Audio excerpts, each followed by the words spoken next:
प्रिय विद्यार्थियों, सुप्रभात। आज हम 8th क्लास में हिंदी में 3rd चैप्टर पढ़ेंगे जिसका नाम है अंतर्राष्ट्रीय योग दिवस। इसमें हमने पढ़ा कि हमारे माननीय प्रधानमंत्री श्री नरेंद्र मोदी जी की पहल के अनुसार हर साल 21 जून को योग दिवस के रूप में मनाया जाता है। इससे पहले उन्होंने एक बार 14 सितंबर को अपने भाषण में बताया था कि अगर हम योग करेंगे तो उसके कितने फ़ायदे होंगे। इसके बाद 193 सदस्यीय महासभा में सबकी सहमति से यह निश्चय किया गया कि हर साल 21 जून को ही योग दिवस मनाया जाएगा। हमारे यहाँ सबसे पहले योग दिवस जो 21 जून 2015 को मनाया गया वह दिल्ली में मनाया गया था और इसमें एक साथ 36,000 लोगों ने भाग लिया था। उसमें हमारे योग गुरु बाबा रामदेव जी ने 35 मिनट का एक विशेष पैकेज तैयार किया था, क्योंकि योग अगर किसी गुरु के निर्देशन में रहकर किया जाए तो बहुत ज़्यादा फायदेमंद होता है। वहाँ 2 गिनीज वर्ल्ड रिकॉर्ड्स हमारे नाम रहे। पहला, एक साथ 35,985 लोगों द्वारा एक समान योग करना, और दूसरा वर्ल्ड रिकॉर्ड था 84 देशों के लोगों द्वारा एक साथ भाग लेना। तो यह हमारे लिए बड़ा ही सम्मानजनक समय था कि एक साथ लगभग 35,000 लोगों ने एक समान योग किया और वह बड़ा ही अनुपम दृश्य था। हमारे जो प्रधानमंत्री नरेंद्र मोदी जी हैं, इनकी इस पहल की लगभग हर देश ने बड़ी तारीफ की। उस तारीफ का ही परिणाम था कि हमारे यहाँ ही सिर्फ नहीं मनाया जाता, बल्कि इससे अलग बहुत सारे देश 21 जून को योग दिवस के रूप में मनाते हैं। तो आज हम पढ़ेंगे कि उसके बाद जो 2015 के बाद यानी कि 2016, 17, 18 इनमें जब भी योग दिवस मनाया गया तो उसकी क्या पहल थी, क्या उसकी विशेषता थी। देखते हैं इससे आगे। इसके आगे देखते हैं। दूसरा अंतर्राष्ट्रीय योग दिवस भी पूरी दुनिया में पूरे उत्साह के साथ मनाया गया। जो दूसरा, देखो पहला हमने कब मनाया, 21 जून 2015 को दिल्ली में मनाया। तो इसके बाद इन्होंने बताया कि दूसरा जो अंतर्राष्ट्रीय योग दिवस वह भी पूरी दुनिया में पूरे उत्साह के साथ मनाया गया। भारत के आयुष मंत्रालय द्वारा सभी सरकारी विभागों को पत्र जारी कर दूसरे अंतर्राष्ट्रीय योग दिवस को जोर शोर से मनाने। तो हमारा जो आयुष मंत्रालय है, जो शारीरिक रोगों से लड़ने की क्षमता देता है, जैसे आयुष्मान जिसका कार्ड होता है उसका फ्री इलाज होता है, तो ये एक मंत्रालय है। तो इस मंत्रालय द्वारा सभी सरकारी विभागों को पत्र जारी कर दिए गए कि दूसरे अंतर्राष्ट्रीय योग दिवस को भी जोर शोर से मनाना है, और इसमें युवाओं की अधिक भागीदारी पर, और इसमें जो युवा वर्ग है उनका अधिक से अधिक वे भागीदार बन सके, इस बात पर बल दिया गया। 21 जून 2016 को आयुष मंत्रालय ने the national event of mass yoga demonstration नामक एक समारोह का आयोजन चंडीगढ़ में किया था। देखो, पहला हमारा योग दिवस मनाया गया था दिल्ली में, तो दूसरा योग दिवस कहाँ मनाया गया, चंडीगढ़ में, जिसमें अन्य लोगों के साथ भारत के प्रधानमंत्री नरेंद्र मोदी ने भी भाग लिया था। दिखाई दे रहे हैं आपको कि तो इसमें दूसरे अन्य लोगों ने तो भाग लिया ही, साथ में हमारे भारत के जो प्रधानमंत्री नरेंद्र मोदी जी हैं इसमें भी इन्होंने भी उसमें भाग लिया।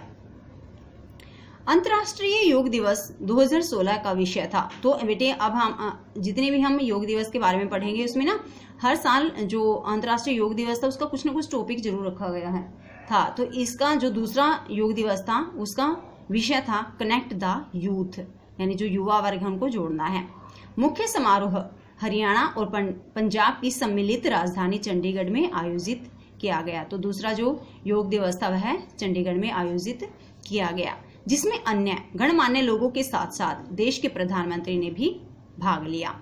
हजारों लोग जब एक साथ योग कर रहे थे तो एक दुर्लभ सा दृश्य दिखाई दे रहा था। तो हजारों लोगों ने, मतलब काफी सारे लोगों ने एक साथ जब एक समान योग किया तो वह दृश्य काफी सुंदर लग रहा था। विभिन्न राज्यों की राजधानियों तथा अन्य स्थानों में भी राजनेताओं और आम लोगों ने भी एक साथ बैठकर योग आसनों को संपन्न किया। तो इसका तो हमें लाइव टेलीकास्ट दिखाया गया था, जहां हमारे प्रधानमंत्री नरेंद्र मोदी जी भी आए हुए थे। लेकिन इससे अलग जो राजनेता हैं, जो अन्य प्रसिद्ध लोग हैं, आम लोग हैं, उन सभी लोगों ने भी एक साथ बैठकर योग आसन किया। तो वह भी काफी सुंदर दृश्य देखने को मिला। संयुक्त राष्ट्र में भी भारत के स्थायी मिशन ने इस अवसर पर समारोह का आयोजन किया। तो संयुक्त राष्ट्र अमेरिका में भी भारत के स्थायी मिशन, क्योंकि इससे पहले जैसे हमने चैप्टर में पढ़ा था कि एक साथ 177 देशों की सम्मति के साथ यह निर्धारित किया गया कि हम 21 जून को हर साल योग दिवस मनाएंगे। तो अब जब दूसरा योग दिवस मनाया गया है, यानी 21 जून 2016 को, 2015 को पहला मनाया गया था, 2016 को दूसरा।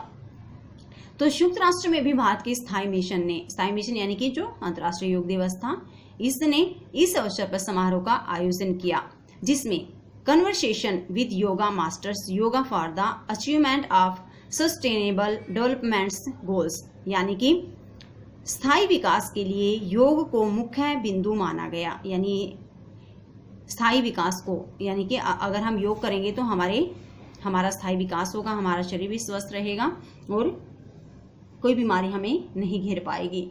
तो इस रूप में अमेरिका में भी इसको मनाया गया। अमेरिकी राजधानी की कैपिटल हिल से लेकर न्यूयॉर्क के संयुक्त राष्ट्र मुख्यालय तक देश के कई शहरों में योग कार्यक्रम के आयोजन किए गए।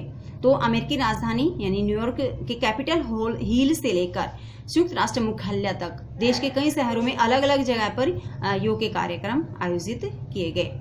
संपूर्ण विश्व योग ऊर्जा से तरंगायित हो उठा। तो सारा ही संसार, पूरी दुनिया, भारत के साथ साथ यानी दूसरे देश भी जैसे जुड़ चुके थे, तो पूरा विश्व योग ऊर्जा से, योग की एनर्जी के कारण तरंगायित का अर्थ होता है तरंग के रूप में, तरंग जैसे लहरें होती है, तो इसके रूप में यह चारों तरफ फैल चुका था। तीसरा योग दिवस 21 जून 2017 को लखनऊ उत्तर प्रदेश में आयोजित किया गया था। तो प्यारे बच्चों, आपको यह ध्यान रखना, साथ ही साथ पहला 2015 को दिल्ली में मनाया गया था, दूसरा 2016 को चंडीगढ़ में मनाया गया। तो तीसरा जो योग दिवस था जो 21 जून 2017 को मनाया गया, वह लखनऊ उत्तर प्रदेश में आयोजित किया गया था। इस समारोह में लगभग 150 देशों ने भाग लिया था। और जब तीसरा अंतर्राष्ट्रीय योग दिवस मनाया गया तो इस समारोह में लगभग 150 देशों ने हिस्सा लिया था, या आप कह सकते हो इसमें भाग लिया था। इसमें प्रतिभागियों की संख्या अनुमानित है, श्योर नहीं है कि शायद इतनी थी, लगभग 51,000 थी। तो जो तीसरा योग दिवस मनाया गया उसमें प्रतिभागियों की जो संख्या थी वह 51,000 के आसपास थी। इस अंतर्राष्ट्रीय योग दिवस का विषय था योगा फॉर हेल्थ। दूसरे का योगा कनेक्ट द यूथ था, याद रखना है। तो थर्ड का क्या था, योगा फॉर हेल्थ, की हेल्थ के लिए हमें योग करना है। आगे है चौथा योग दिवस 21 जून 2018 को मनाया गया था। तो हर साल मनाया जा रहा था, तो 2018 को भी है योग दिवस मनाया गया। इसका विषय था शांति के लिए योग। तो जो फोर्थ टाइम, जो चौथी बार इसको मनाया गया, तो चौथी बार इसका विषय क्या था, शांति के लिए योग करना। योग भारतीय ऋषियों की खोज है, क्योंकि सिर्फ अब नहीं बल्कि काफी समय पहले से इसको मनाया जाता रहा है। भारत में ही योग का विकास हुआ। तो भारत में ही सबसे पहले इसकी शुरुआत कहाँ हुई, भारत में ही। महर्षि पतंजलि ने योग सूत्र पुस्तक लिखी थी, जिसमें अष्टांग योग के नाम से योग को 8 भागों में, जो महर्षि पतंजलि हुए उन्होंने योग सूत्र नामक एक पुस्तक लिखी थी, जिसमें अष्टांग योग के नाम से योग को 8 भागों में बांटा गया। इस पुस्तक में योग की एक एक क्रिया के शरीर पर पड़ने वाले सूक्ष्म से सूक्ष्म प्रभाव का विस्तार से वर्णन किया गया है। तो इन्होंने देखो पहले क्या था, योग को 8 भागों में बांट दिया। तो फिर उन 8 भागों में क्या था, योग के एक एक क्रिया, जो योग आप करोगे उस योग का हमारे शरीर पर क्या क्या प्रभाव पड़ेगा, इसका बहुत सूक्ष्म से सूक्ष्म प्रभाव का बड़े ही विस्तार से वर्णन किया गया है। आज वैज्ञानिक हैरान है, आज वैज्ञानिक जानकर हैरान है कि योग से उक्त रक्तचाप यानी हाई ब्लड प्रेशर जैसे होता है, हृदय रोग, मानसिक ये मात्रा गलत है यहाँ, मानसिक विकार, अवसाद, यकृत और गुर्दे के रोग, फेफड़ों के रोग, संक्रामक रोग, मधुमेह, यहाँ तक कि जानलेवा कैंसर, टीवी आदि रोग भी ठीक होते देखे गए हैं। तो इस योग से यानी जैसे अभी यहाँ हमने पढ़ा अष्टांग योग, इस योग में इस बुक जो योग को 8 भागों में बांटा गया है, तो इसमें बताया गया कि अगर आपको मान लो फेफड़े का रोग है तो आपको कौन सा योग करना चाहिए, गुर्दे का रोग है तो कौन सा योग आप करोगे कि आपका यह रोग दूर हो जाएगा। यहाँ तक कि जो जानलेवा यानी कि जो प्राण लेने वाली जो बीमारी मानी गई है, कैंसर या टीबी, तो इनसे क्या है, अगर आप योग करोगे तो उसमें ये बताया गया आपको इन बीमारियों से बचने के लिए कौन सा योग करना है। आगे देखते हैं। योग का सकारात्मक पहलू यह है कि यौगिक आसन, प्राणायाम आदि करने के लिए बाहरी साधनों की जरूरत नहीं होती है। बाहरी साधन मतलब आपके पास कुछ होना चाहिए, ये चीज होनी चाहिए, सामान होना चाहिए। इसके लिए अगर आप योग करोगे तो आपको किसी भी बाहरी साधन की जरूरत नहीं होगी, बस प्रकृति की गोद में कहीं भी स्वच्छ और हवादार स्थान में योग किया जा सकता है। लेकिन आपको सिर्फ एक चीज का ध्यान रखना कि जब भी आप योग करोगे प्रकृति की गोद मतलब बिल्कुल शांत सुंदर वातावरण माहौल हो और कहीं भी साफ सुथरा और हवादार स्थान। ऐसे नहीं कि आप घर के अंदर बैठकर योग करोगे, वो भी ठीक नहीं है, तो आप बिल्कुल हवादार स्थान पर बैठकर योग कर सकते हो। हाँ, योग करने के लिए चित्त की शांति बहुत जरूरत आवश्यक है, मतलब आपके मन की शांति बहुत जरूरी है। अगर आप मन से शांत नहीं होगे, आपका ध्यान कहीं और होगा, तो भी योग करने का कोई फायदा नहीं है। हड़बड़ी में योग आसन करने और उनका पूरा लाभ पाने के लिए प्रारंभ में गुरु के मार्गदर्शन की आवश्यकता होती है। इसलिए योग आसन करने और उनका पूरा लाभ आपको प्राप्त हो, इसके लिए क्या है, शुरू में आपको किसी गुरु के मार्गदर्शन की जरूरत जरूर पड़ती है। मतलब आपको कोई ऐसा टीचर, ऐसा योग सिखाने वाला गुरु मिले कि आपको पता लग जाए कि आप कौन से आसन करोगे, कौन से योग करोगे, या आपके लिए काफी फायदेमंद हो। गुरु ही सही प्रकार से आसन और प्राणायाम कराते हैं। अगर आप किसी गुरु की देखरेख में योग करोगे, आसन करोगे, तो आप बहुत अच्छे से वो कर पाओगे। योग का लाभ स्त्री, पुरुष, बच्चे सभी उठा सकते हैं। ये नहीं कि एक औरत, कोई नारी मतलब योग नहीं कर सकती, आसन नहीं कर सकती, प्राणायाम नहीं कर सकती, ऐसा कुछ नहीं है। तो यहाँ बताया कि जो योग है उसका लाभ स्त्री, पुरुष, बच्चे सभी उठा सकते हैं। अपनी अपनी आवश्यकता के अनुरूप और विशेष प्रकार के लाभ पाने के लिए विशेष प्रकार के योग आसन करने होते हैं। अपनी अपनी आवश्यकता, यदि आपको कोई बीमारी है तो आपको उस बीमारी के अनुसार करना पड़ेगा। अगर आप वैसे शरीर में को हेल्दी करना चाहते हो, बीमारियों से दूर रखना चाहते हो, तो आपको कौन सा योग करना है। तो इसके अपनी अपनी जरूरत के अनुसार और विशेष प्रकार के लाभ पाने के लिए विशेष प्रकार के योग और आसन करने होते हैं।